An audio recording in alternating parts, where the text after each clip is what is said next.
ৰঙালী বিহুৰ সকলোকে শুভেচ্ছা জ্ঞাপন কৰিলোঁ। এয়া জেতুকাই আৰম্ভ কৰি দিছোঁ। আজি একদম গৰু বিহু আৰু জেতুকাই হৈছে আমাৰ পিচিব লাগিব, হাতত লগাব লাগিব আৰু তেন্তে আগলৈ গৈ থাকোঁ আৰু কি দেখাব পাৰোঁ দেই।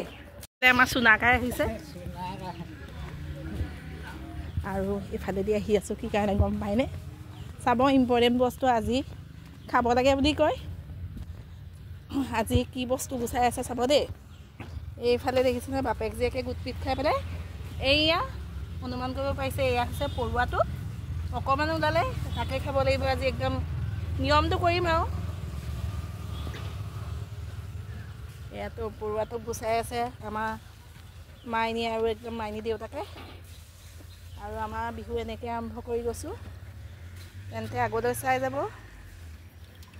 এইফালে আমাৰ গৰুৱে গা ধুলিছে। আমাৰ ঘৰৰ গৰু এইটোৱে আৰু দেই।